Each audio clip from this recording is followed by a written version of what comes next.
The final tally, it looks like, is going to be 312 electoral college votes for President Donald Trump versus Kamala Harris's 226.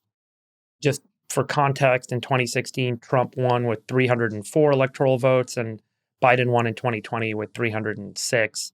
So it's a pretty sweeping victory. He won all the supposed swing states this year fairly resoundingly. There's no real super close calls. There's some close calls, but pretty resounding victory. Chamath, what happened? Wow. It's a really good question. I think that there's many layers of the answer. But I think in its most basic calculation, I think that the bottom fell out of the Democratic Party. And if you look at why, there's a simple explanation and then there's the more nuanced explanation. I think the simple explanation is like they just lost the script. I think that there was so many people that just got really tired of being spoken at and labeled misogynist, racist, fascist, transphobe, whatever it was. And there was just these litany of these judgmental labels that would come out instead of engaging on the topics at hand. So I think the Democratic Party played this game of trying to use identities, genders, races as a bid to basically get people that they thought should always vote in their direction to continue to support them. And instead what happened was people just started to think for themselves and say, hold on a second, I'm just a normal person that wants to be left alone. What matters to me?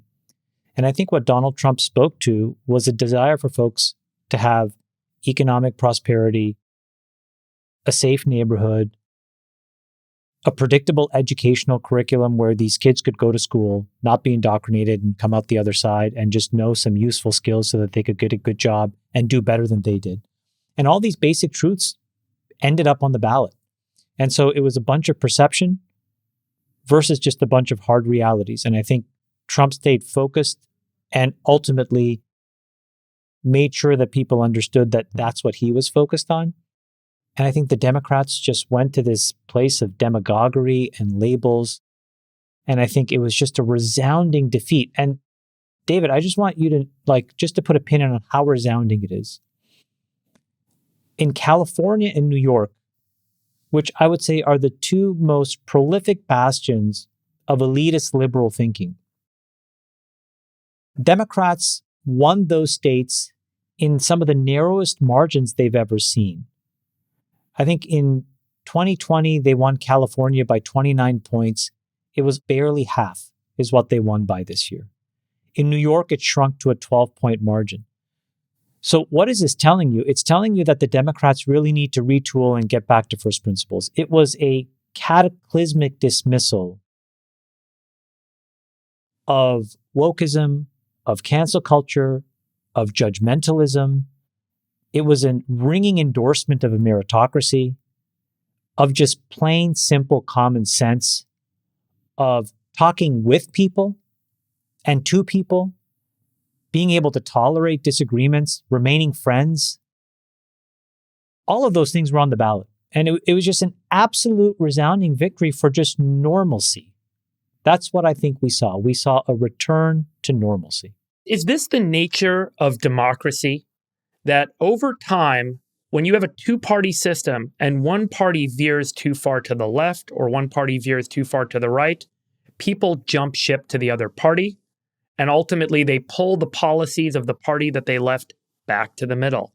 And that's the way democracy is supposed to work and has worked historically. So is this the way it's supposed to go? And do we project that 4 years from now, the Democrats will need to adjust to the center, and we'll see less of this extremism because of the way the voting turned out this election cycle? I think that's a very interesting question, is whether the Democrats have the necessary introspection to learn from this loss. I would say that one of them does. If you look at Matt Iglesias, who's someone I've sparred with on Twitter X, who is a Democrat partisan, he basically tweeted a list of principles that he thought the Democrat Party needed to adopt.